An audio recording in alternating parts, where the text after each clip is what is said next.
And still with me, Roger Stone. Roger, you've been looking at numbers like this for a long time. That's pretty significant, a 5-point drop. It really is. I just think that this proceedings are boring the daylights out of the American people. They can't define the issues. The Democrats hide the Biden strategy is painful to watch. The president, as Rudy Giuliani said, he has not only the authority, but the responsibility to investigate corruption by a U.S. government official, current or former. And I really think Rudy Giuliani knows a lot more than he has said so far. Yeah. And when he says this could be one of the biggest scandals in American history, you know there's something there, because Rudy Giuliani is a straight shooter. You know, I said that. I tweeted that. When people criticize Rudy Giuliani, I said this is the only guy in the history of New York City to take on the GOP establishment, the Democratic establishment, the New York City Police Department, and the criminal element at a time when it was all at its worst, and win. Not only win, but do it incredibly successfully for 2 terms. He's underestimated at their own peril, I believe. Yeah, I agree with that. And I think people underestimate how tough a guy he is. Yeah. He also knows the law, and he doesn't speak frivolously. I think he has uncovered massive corruption. I think it probably goes wider than the Bidens. It may topple the legacy of the Obama administration, which is why the Democrats are so anxious to say, don't look over there, look over here, Donald Trump. Let me ask you this. What does this really mean? I mean, let's look at this through a 30,000-foot political lens. You're right. Americans don't care about this. They're not talking about this. When I go to a restaurant in the neighborhood, when I go to a sporting event, nobody's talking about impeachment. I visited friends over the holidays. Some are Dems, some are ours. Nobody's talking about impeachment. The Democrats are harping on this. Trump's out there getting things done. He's in Davos. He's getting trade deals done. He's now going to be the first U.S. president to attend the March for Life in support of pro-life causes.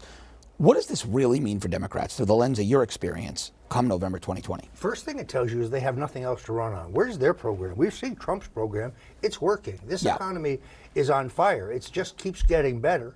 And the Chinese breakthrough is extremely significant. Kudos to Larry Kudlow for working with the president on that.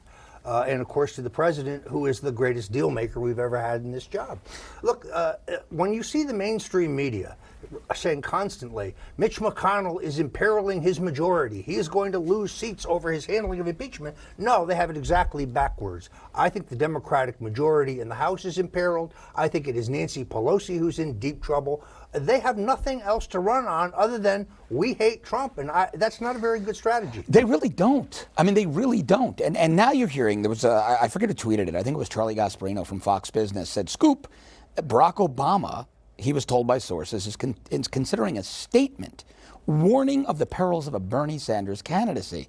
Now, if true, my analysis of that, I want to get yours, is Obama and the other Democrats know that if you're going to implement socialism in the U.S., you've got to slow drip it.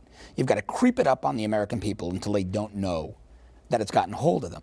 Sanders pulls that veil right off. He comes out and says it. He admits it. He puts a bright light on it. And I think that terrifies the true socialist establishment Dems. Well, it also terrifies the corporate wing of the Democratic Party. Look, if these primaries and caucuses, let me reverse that, caucuses and primaries were held tomorrow, Bernie Sanders would win both Iowa and New Hampshire. Let's remember, Iowa is not a primary, and it's very different than a primary. You have to have supporters willing to go to a cold gymnasium or Elks Hall or Firehouse and sit there for 2 to 3 hours. It's real grassroots. And there's a second round of voting when your first candidate, say Andrew Yang or one of the more minor candidates, doesn't score. You get a second choice. Joe Biden is dead meat. He's done. Yeah. He doesn't have the intensity among his support. This is why, for the first time, I can clearly see at least what the Bloomberg strategy is.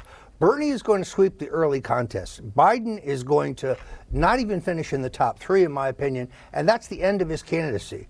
Bloomberg then is going to try to grab the moderate corporate Democrat not insane constituency, but it's very hard to stop an object moving like a comet from a dead standstill. And that's what he's going to try to do. Right. Listen, I don't think, the 30 seconds we have left, I don't think Bloomberg is a real contender here. But then again, I don't count out a guy with $54 billion. You can never do that, and he has some very smart people around him. On the other hand, the strategy he's pursuing has never worked. Right. Rudy Giuliani was going to start winning in 2012 against Romney in Florida. Didn't work. Governor John Connally was going to start winning against Ronald Reagan in 1980. Yeah, it never does, right? It never worked. If you want to run for president, you have to run from the beginning. You got to be in Iowa and New Hampshire. And Bernie is there. He's organized. And he's been for 2 campaigns, right? So Roger Stone, he wins. Thanks very much, my friend. Good to see you. Great to be here.